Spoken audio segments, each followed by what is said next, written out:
귀한 예배를 하나님께 올려드리며 말씀을 묵상합니다. 주여 우리를 붙드시며 인도하여 주셔서 걸음걸음 인도하여 주시고 우리의 생각과 마음의 계획을 주님께서 받아주시고 선하게 우리의 여정을 인도하여 주시옵소서. 우리가 근심하고 걱정하고 염려하는 것들이 아무것도 아닌 것처럼 그렇게 다 변화되게 하여 주시고 하나님의 선하신 인도함을 통해서 마침내 승리의 깃발을 올려드리는 주의 신령한 백성 다 되게 하소서. 예수님 이름으로 감사하며 기도합니다. 아멘. 오늘 본문에 있는 말씀을 통해서 거짓 경건을 깨우치는 참된 일꾼, 그런 제목 가지고 말씀을 살펴봅니다. 오늘 그 이해운 장관 후보자 이제 청문회 가 있으니 참 과관입니다. 예수님이 가르쳐 주신 주기도문 속에 원수를 사랑하는 것에 대한 그런 말씀이 있죠. 그런데 그 이해운 그분이 이제 아마 권사인 줄 아는데 기독교가 변질해도 너무 많이 변질됐다, 그런 생각을 가지게 됩니다.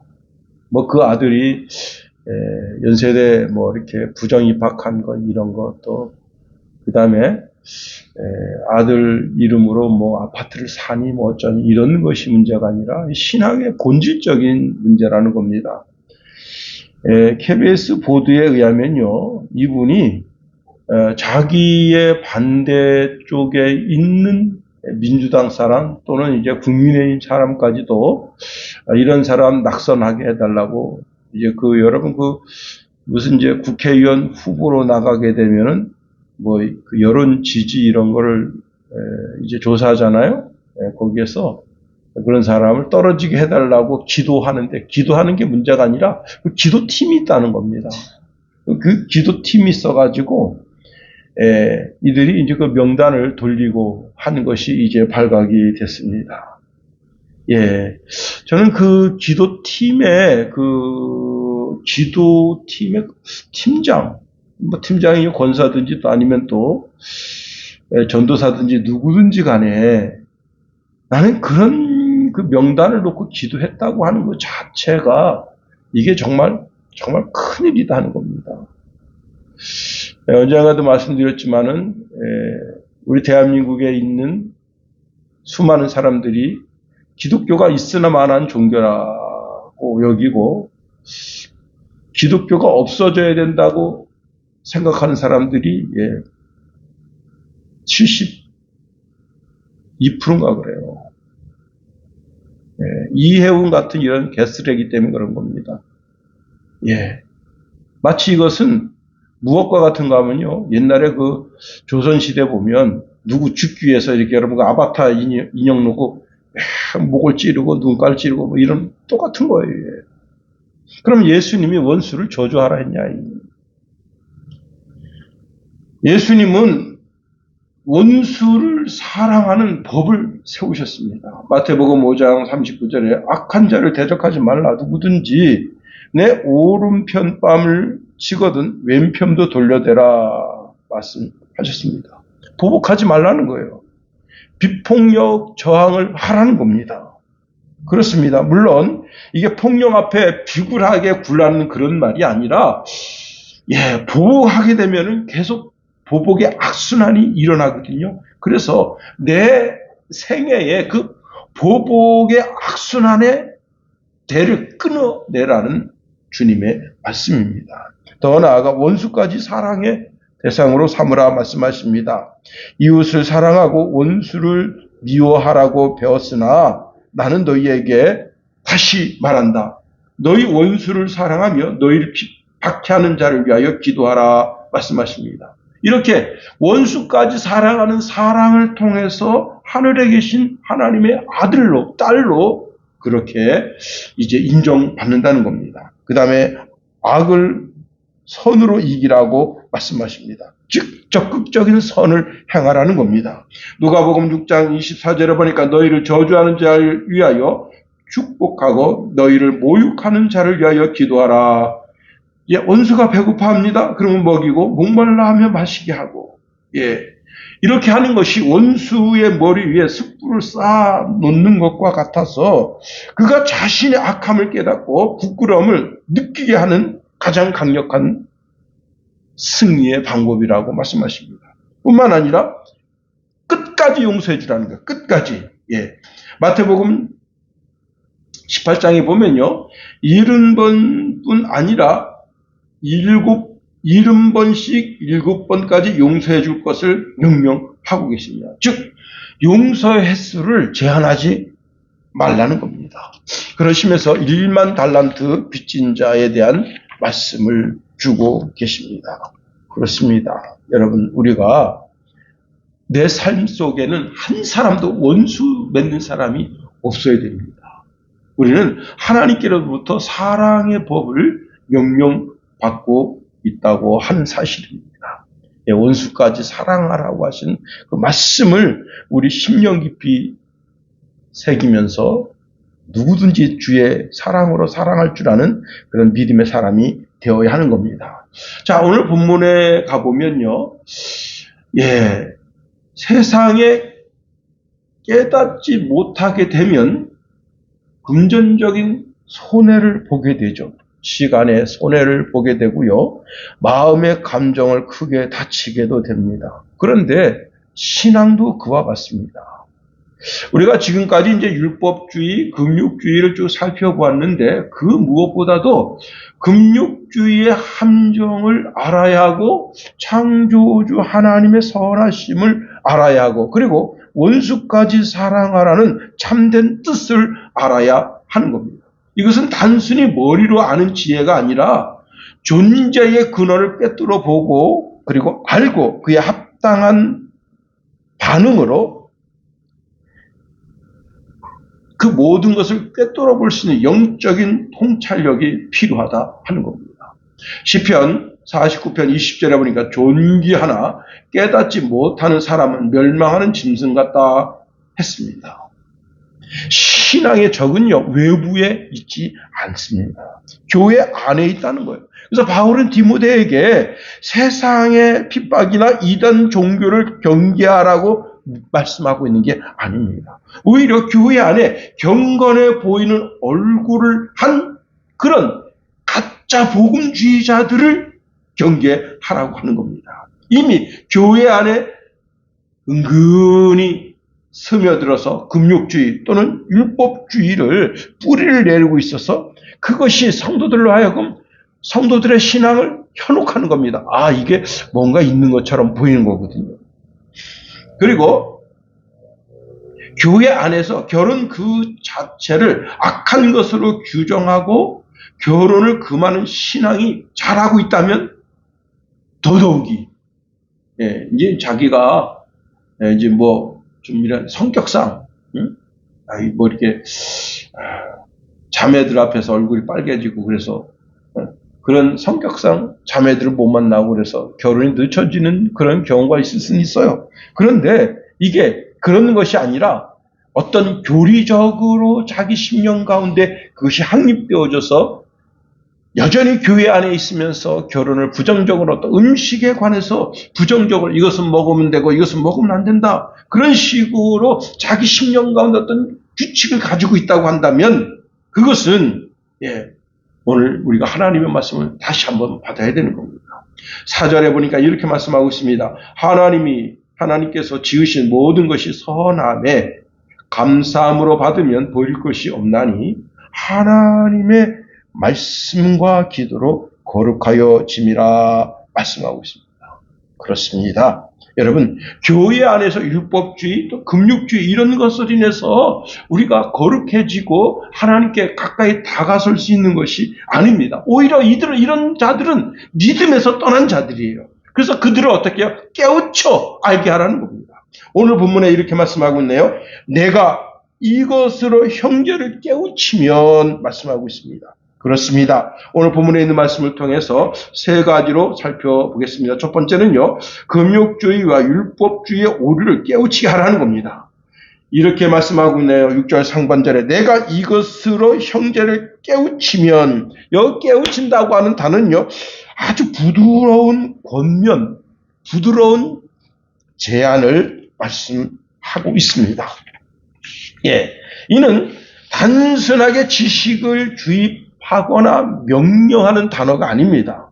본래 이 단어의 뜻은 밑에 놓는다, 그런 뜻을 가지고 있습니다. 그러니까 겸손한 태도를 가지는 거죠. 자, 높은 곳에서 아래를 내려다보는 것이 아니라 오히려 형제 발 밑에서 그를 위로 올려다보면서 그 형제의 그 딱딱한 마음, 굳은 마음을 부드럽게 하는, 그리고 낮은 자세의 태도로서 그 형제를 대하는 그런 뜻을 가지고 있다고 하는 겁니다.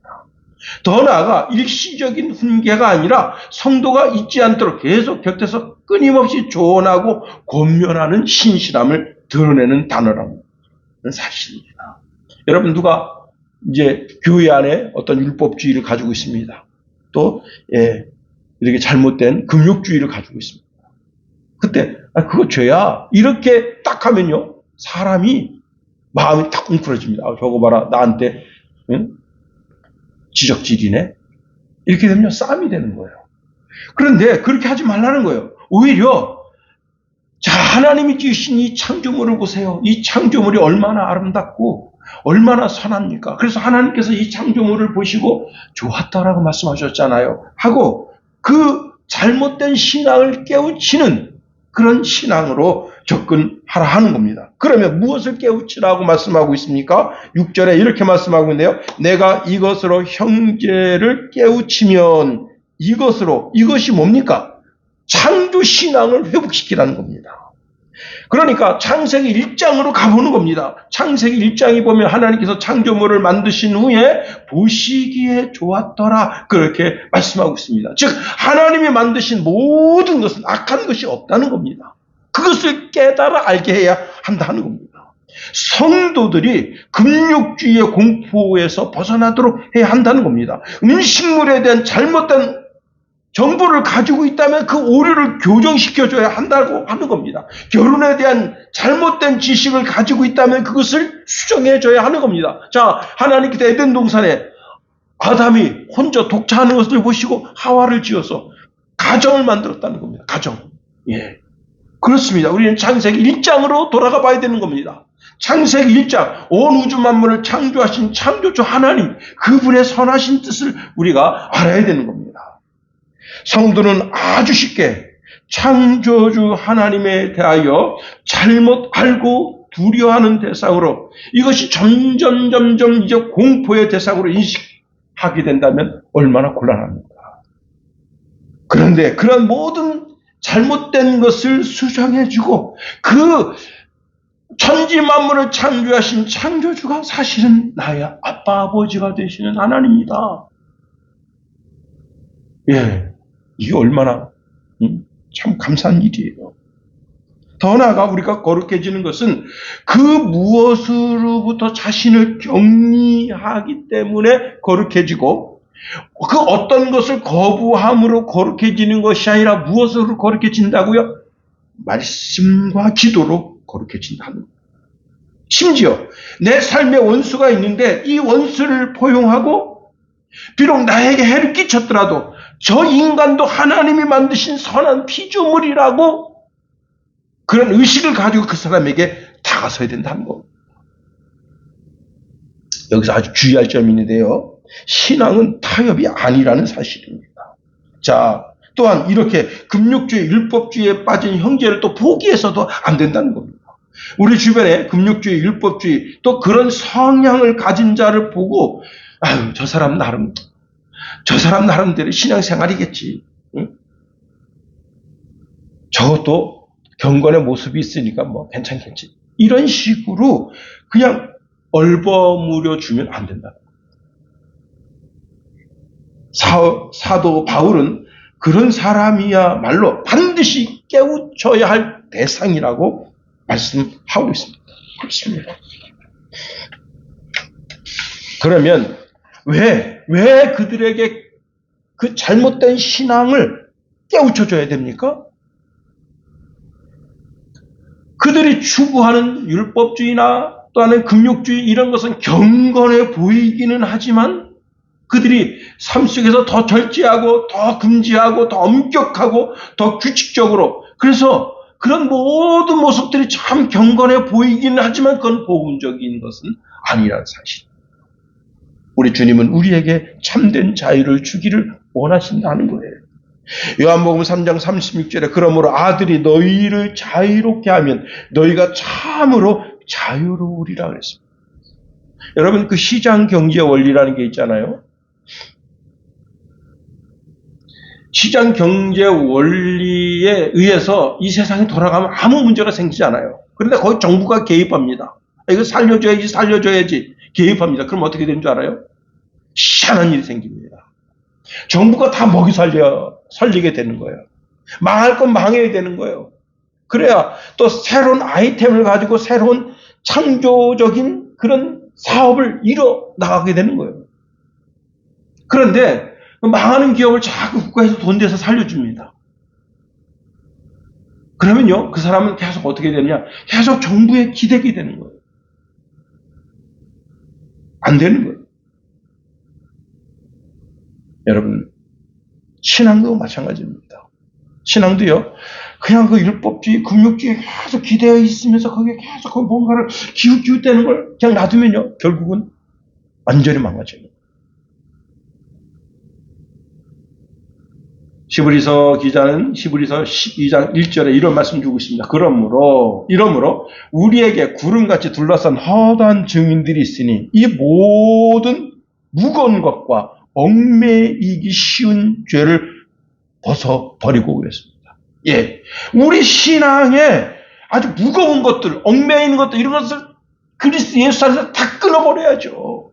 응? 이런 것이 우리를 짓누르고 있으면 우리가 참된 신앙생활을 할 수 있겠어요? 그렇습니다. 여러분, 무거운 짐과 얽매이기 쉬운 죄를 다 벗어버리는 진정한 그리스도의 삶을 살게 되기를 예수님의 이름으로 축원해 드립니다.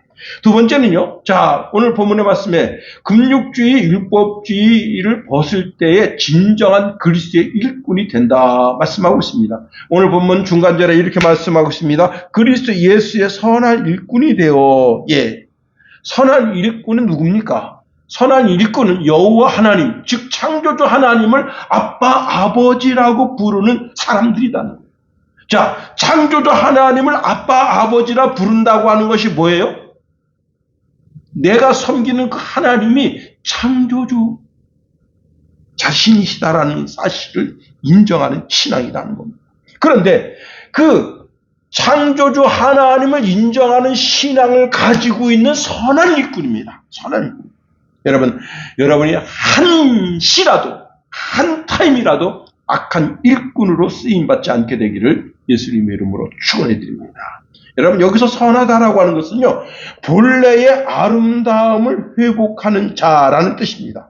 자, 선하다. 본래의 아름다움이 뭐예요? 아담과 하와가 죄를 짓기 그 이전의 상태로 돌아가려고 몸부림치는 신앙인이라는 거예요. 자, 여기서 중요한 것이에요. 이 선하다는 것이 도덕적으로 착하다, 윤리적으로 착하다 그런 뜻이 아닙니다. 창세기 1장에 보면 하나님 보시기에 좋았더라 그렇게 말씀하고 있습니다. 즉 하나님의 보시기에 아주 탁월하고 아름다운 상태, 그 상태를 가리켜서 좋았다, 선하다, 토브라는 단어로 사용하고 있습니다. 자, 그러니 선한 일꾼이라는 게 뭐예요? 하나님이 만드신 모든 세상은 본래적으로 아름답고 선하다고 믿는 사람이라는 거예요. 즉 이 선한 일꾼은 창조주 하나님의 대변자다. 창조주 하나님의 대변인은 금욕주의, 율법주의를 배격한다는 사실입니다. 사실 금욕주의만 해도 그래요. 세상에 더럽고 추한 것으로, 세상을 더럽고 추한 것으로 보면서 계속 세상을 향하여 이 하나님 만드신 온 우주 만물을 바라보면서 자꾸 의심의 눈초리로 쳐다보는 그 시각이 잘못된 겁니다. 그런데 선한 일꾼은 어때요? 하나님이 만드신 모든 창조물 속에서 하나님이 만드신 그 창조의 솜씨를 발견하는 거예요.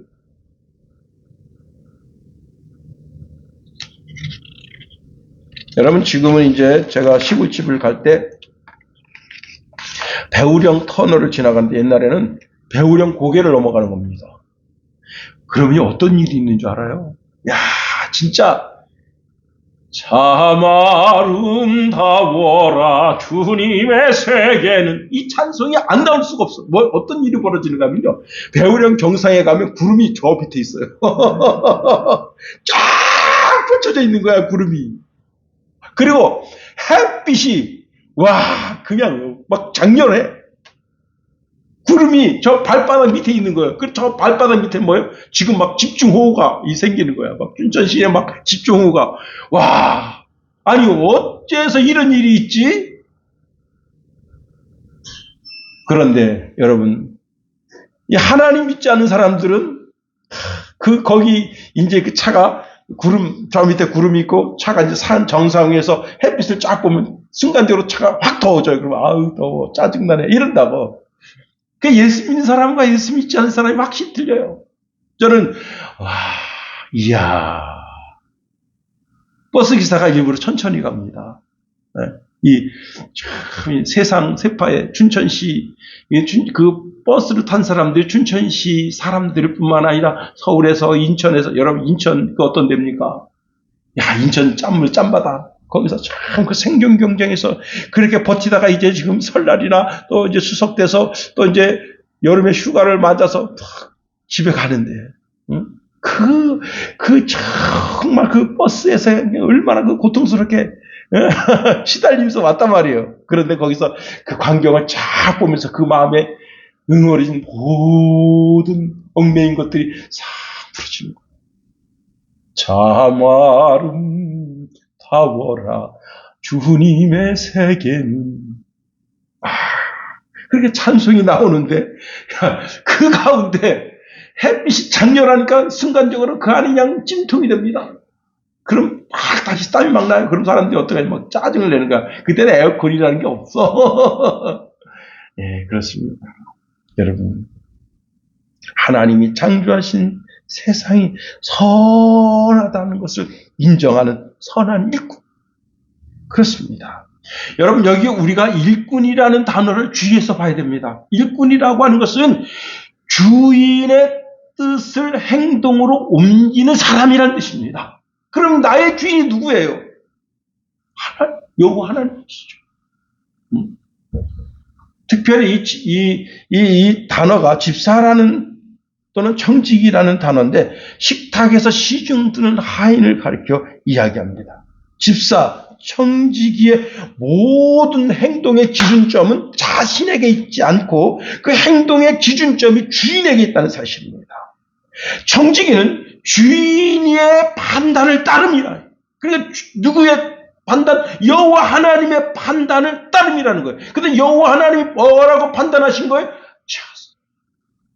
선하다. 하나님이 보시기에 참으로 아름답다. 그러면 우리는 하나님의 선한 청직입니다. 그러면 어떻게 되는 거예요? 하나님의 그 판단, 그 기준을 따라야 되는 거예요. 하나님이 지신 모든 것은 다 선하다, 아름답다. 우리가 선한 일꾼인 것을 알아야 됩니다. 그런데 여러분, 선한 일꾼이 지구별에서 해야 할 가장 탁월한 일이 있습니다. 여러분, 이 선한 일꾼이라고 하는 뜻이 제가 집사와 또는 청직이라는 뜻을 가지고 있고, 식탁에서 시중 두는 사람이라고 했습니다. 예, 식탁에서 시중 두는 사람의 가장 근본적인 역할이 뭐예요? 양식을 나눠주는 거지. 그래서 마태복음 24장 45절 47절에 보니까 충성되고 지혜 있는 종이 되어 주인에게 그 집 사람들을 맡아 때를 따라 양식을 나눠줄 자가 누구뇨? 주인이 올 때에 그 종에 이렇게 하는 것을 보면 그 종이 복이 있으리로다. 내가 진실로 너희에게 이르노니 주인이 그 모든 소유를 저에게 맡기리라. 주인이 가장 가장 신뢰하고, 야, 정말 쟤는 진짜 선한 일꾼이야. 그렇게 인정해주는 사람이 어떤 사람이라고요? 때를 따라 양식을 나눠주는 사람입니다. 그렇습니다. 자, 지금 깨우침을 받아야 될 사람이 누구라 그랬어요? 율법주의, 금욕주의 또는 세상의 이상 야릇한 사상, 그런 것이 자기가 살아온 삶의 과정 속에서 어떤 그 가정의 룰을 통해서 아직 그런 걸 버리지 못하고 그걸 교회에 끌고 들어와서 계속 그런 이상한 신앙의 형태를 가지는 그를 깨우쳐서, 어떻게 해요? 선한 일꾼이 그를 깨우쳐서 창조주 하나님의 선하심을 그로 알게 해야 한다는 겁니다. 그렇습니다. 금욕주의나 율법주의 식탁은 먹을 게 없습니다. 그러나 복음주의 식탁은 풍성해야 되는 거예요. 풍성해. 그렇습니다. 여러분, 우리 주님은 우리의 영혼에 우리로 먹고 풍성하게 하도록 하기 위해서 이 땅에 오셨다는 겁니다. 그렇습니다. 우리 주님은요, 이 땅에 오셔서 죄인들과, 사람들이 말하는 죄인들, 창녀들, 세리들, 그들과 어울리시면서 그들과 함께 드시는 걸 기뻐하셨어요. 그렇습니다. 우리가 이 세상 살면서 하나님의 은혜 가운데 정말 여러분, 하나님의 말씀을 나눈다고 하는 것, 그것만큼 기쁘고 행복한 것이 어디 있겠어요. 그런 은혜를 세상 사람들에게 정말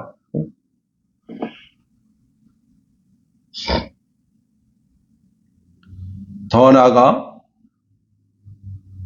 자, 이 선한 일꾼에게 주어진 직책이 있는데 그게 뭐냐면, 자, 예수님이 이 땅에 육신을 입고 오셨거든요. 그래서 이 참 놀라운 신비인데, 예수님께서 이 땅에 육신을 입고 오셔서 나와 예수님과의 관계를 회복시켜 주셨어요. 그리고 예수님은 나와 하나님과의 관계를 회복시켜 주시고, 그리고 나를 통해서 이 세상 만물 모든 것이 다 회복되게 되기를 원하시는, 그래서 이것을 화목하게 하는 직책이라. 화목하게 하는 직책. 만물과도 화목하게 하는 직책을 주셨습니다. 이것이 선한 일꾼의 직무라는 거예요. 그래서 여러분, 우리는 하나님이 주신 모든 창조물들을 잘 관리하고 다스려야 될 책임이 있는 겁니다. 이제 우리 아들이 아빠 이것 좀 한번 보세요 하고 알려준 것이 있는데, 솔직한 여자라는 중국 이제 현실을 알려주는 유튜브예요. 야, 오늘자 유튜브를 봤는데, 폐수를요, 그냥 비 오는 날, 아무도 안 보는데, 그 폐수를 그냥 흘려보내요. 야, 그러면 이 폐수를 정화하려면 돈이 많이 들어요. 전기세가 엄청 많이 들어갑니다. 그리고 이 폐수를 정화하려면요, 그 화학약품도 많이 들어가요. 근데 그걸 안 쓰고 그냥 비 오는 날 그냥 확 여러 가지 그냥 다 쏟아버리는 거예요. 어떤 일이 벌어집니까? 그 지류 하천에 있는 모든 물고기, 생명체 다 죽어버려요. 그런데 문제는 뭐냐면 이제 물고기가 막 죽어가면서 막 강에 떠오르면 그걸 먹는 뭐가 주냐면 이 새들도 다 죽어버려요. 와. 이야, 뭐예요? 악한 일꾼입니다. 선한 일꾼. 선한 일꾼이 되어야 됩니다. 그렇습니다. 더 나아가 오늘 본문에 보니까 이런 말씀을 주고 있습니다. 이제 여러분, 자, 우리가 한번 성경 구절 한번 읽어볼까요? 제가 읽어드릴게요. 내가 이것으로 형제를 깨우치면 그리스도 예수의 좋은 일꾼이 되어 믿음의 말씀과 내가 따르는 좋은 교훈으로 양육을 받으리라. 이게 선한 일꾼을 통해서 어떤 역사가 있어져야 되는가 하면 믿음의 말씀으로 양육받게 하고 좋은 교훈으로 양육받게 해야 된다 하는 겁니다. 예. 좋은 일꾼이 되기 위해서 먼저 일꾼도 끊임없이 양육을 받아야 되는 겁니다. 예. 더 좋은 일꾼이 되기 위해서 끊임없이 어떻게 해요? 말씀을 연구하고 말씀을 들여다보고, 그래야 되는 거예요. 그리고는 자기가 깨달은 그 말씀을 흘려서 다른 사람들로 하여금 깨달아 알게 하는 지혜가 있어야 되는 겁니다. 그러면 어떻게 해야 될까요? 첫 번째, 우리가 말씀과 좋은 교훈으로 양육받으면 모든 의심을 물리칠 수 있게 되는 겁니다. 아주 오래전에 우리 이제 순양교회에 이단에 빠졌던 집사님이 한 2년 반 정도 계셨어요. 그분이 이제 자기가 가지고 있는 이단 사상을 저한테 자꾸 심어주려고 저를 만나서 이제 목사님 저 좀 만나주세요 해서 만나면 그 이단 사상 얘기를 하는 거예요. 그래서 제가 여러분 정통 교단에서 신앙생활하고 그 정통 교단에서 그리고 7년 동안 공부를 했는데 그게 그렇게 그 혹해가지고 잘못된 사상을 가지고 있는 그 사상이 저한테 들을 수 있겠어요. 그래서 제가 이제 그분한테 그렇게 볼 수도 있겠지만 그거는 정통적인 것은 아니다. 제가 이제 늘 말씀드리는 말씀 중에 기독교 사상이 시시해 보이고 별거 아닌 것처럼 보여도 2000년 이에 온 것을 기억하라. 우리 기독교 사상이 시시해 보입니다. 별 힘이 없어 보이는 것 같아요. 그런데 여러분 2000년 이상 그 동일한 신앙 사상을 가지고 쭉 왔지만 그 어간에 수만 가지 이단이 있었어요. 5만 가지 이단이 있었어요. 근데 그 이단들은 일어나다 다 무너진 거예요. 여러분 내가 어릴 때 전도관이 막 엄청 득세했어요. 지금 거의 다 없어졌어. 이제 좀 있어 보세요. 통일교 좀 있어 보세요. 이 자취도 없어집니다. 그렇게 되는 거예요. 근데 그분이 이제 양주에 있는 자기 그 이단 교회로 가게 됐어요. 그때 이제 저를 만나서 이런 얘기를 하더라고요. 목사님, 저는 목사님 설교 들으면서 새로운 은혜를 깨달았습니다. 예. 그래서 제가 무슨 은혜를 깨달았습니까? 했더니 믿음으로 구원받는다는 것. 이 사람은 행위 구원을 주장하는 거거든요. 이 사람이 내 설교를 좀 들었어야 되는데. 예. 제가 지난 시간에도 말씀드렸잖아요. 기도를 많이 하면 거룩해지느냐. 예. 아니, 기도의 수가 많이 늘어나면 거룩해지느냐. 그게 아니라. 내가 거룩해질 수 있겠다고 생각하는 그 자체가 잘못된 거예요. 이 행위 종교가. 우리는 기도를 통해서 하나님 아버지의 뜻을 깨닫고 하나님의 뜻이 내 삶 속에서 이루어지도록 하는 것이 기도의 본래 목적인 걸 알아요. 예, 그렇습니다. 여러분, 자, 금육주의는요, 우리 삶에 이것은 위험하고 저것은 나쁘다. 그리고 두려움을 심어주면서 그 두려움 속에서 자기의 신앙을 지탱해 나갑니다. 그런데 여러분, 믿음의 말씀은 그게 아니에요. 믿음의 말씀은 오직 성경. 특히 믿음의 말씀은 창조주 하나님의 선하심을 믿는 신앙의 핵심이다 하는 겁니다. 예, 개혁주의 신앙 중에서 가장 핵심이 뭐냐면 온 천지 만물을 여호와 하나님이 창조하셨다 하는 것을 믿는 신앙이에요. 그래요. 그렇습니다. 믿음의 말씀은 창조주 하나님의 선하심을 믿는 신앙의 핵심이다. 하나님이 지으신 모든 것은 선하다. 이 고백은 믿음의 말씀에서만 나올 수 있다는 겁니다. 여러분, 상한 바나나를 먹으면 병들죠. 한 2주 전에 우리 김성찬이가 상한 바나나 먹고 얼마나 고통당했습니까? 예. 그런데 금육주의, 율법주의는 상한 바나나, 상한 음식을 먹는 것과 똑같아요. 그 영혼이 스스로 자기 영혼을 갉아먹는 거예요. 오직 믿음의 말씀을 먹으면 그 신앙이 꿋꿋하게 서게 되는 겁니다. 더 나아가 좋은 교훈으로 양육받을 때 그 신앙이 올곧게 되는 겁니다. 여기 이런 말씀을 주고 있습니다. 6절 말씀으로 다시 들어가 보면요. 제가 다시 한번 읽어드릴게요. 내가 이것으로 형제를 깨우치면 그리스도 예수의 좋은 일꾼이 되어 믿음의 말씀과 내가 따르는 좋은 교훈으로 양육을 받으리라. 여기 따르는, 이 따른다라고 하는 단어는 단순한 가르침이 아니라 신앙의 실제의 삶이라는 겁니다. 헬라어를 보면요, 곁에서 밀접하게 추적하다 그런 뜻이 있습니다. 그러니까 선한 일꾼들은 자기에게 주어진 그 순원이든지 구역 식구든지 또 청년부 또 장년부 그 속에 있는 그 누구라도 어떻게 해요?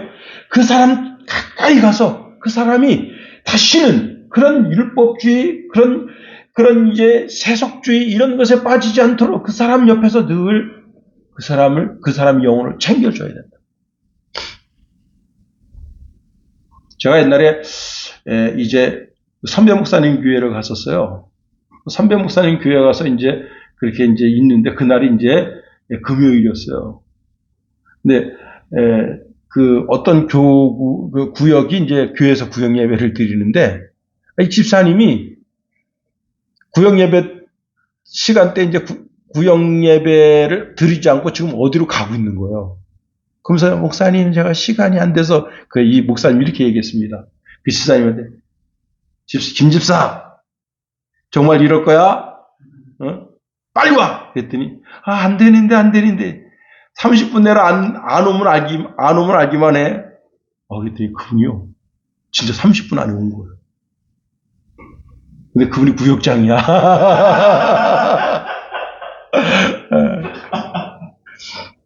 이제 구역 식구들이 모여가지고 거기서 모여서 예배 드리고, 그 다음에 이제 빵, 그 커피 이렇게 음료를 나누고, 이제 그러는 걸 제가 봤습니다. 그 목사님이 이제 그 나중에 구역장을 불렀습니다. 구역장이 구역원을 인도를 해야지. 구역장이 어디 가버리면 구역이 어떻게 되겠어. 목사님 계시잖아요. 목사는 아무것도 아니야.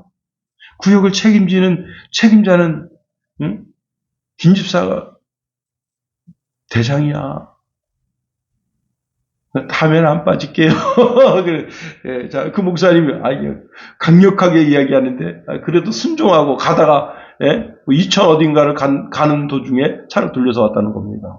그러니까 참 순종하는 분이시죠. 그렇습니다. 곁에서 밀접하게 추적하면서 그 신앙을 돕는 그런 일꾼. 그렇습니다. 여기서 아주 중요한 것이 있습니다. 뭐냐? 내가 양육시키는 것 같지만 내가 양육시키는 게 아닙니다. 사도 바울은 이런 말씀 주고 있습니다. 고린도전서 3장 6절 8절에 나는 씨 먹고 아볼로는 물을 주었으되 오직 하나님은 자라나게 하셨나니 그런즉 심는 이나 물 주는 이는 아무것도 아니로되 오직 자라나게 하시는 하나님뿐이니라. 심는 이와 물 주는 이가 일반이나 각각 자기의 일하는 대로 자기 상을 받으리라 말씀합니다. 그렇습니다. 사랑하는 성도 여러분, 한 형제를 깨우친다고 하는 것이 얼마나 중요한가를 알아야 됩니다. 그 한 형제가 깨우쳐서 올곧은 신앙의 길을 가면 그 가정이 반듯하게 서는 것이고 그 사회가 그 나라가 반듯하게 서는 거예요. 우리가 이 선한 일꾼이 되어서 귀한 직임과 사명을 잘 감당하는 저와 여러분이 다 되기를 예수님의 이름으로 축원해 드립니다. 기도하겠어요. 하나님, 우리를 붙드시며 인도하소서. 하나님의 크고 강한 능력의 손으로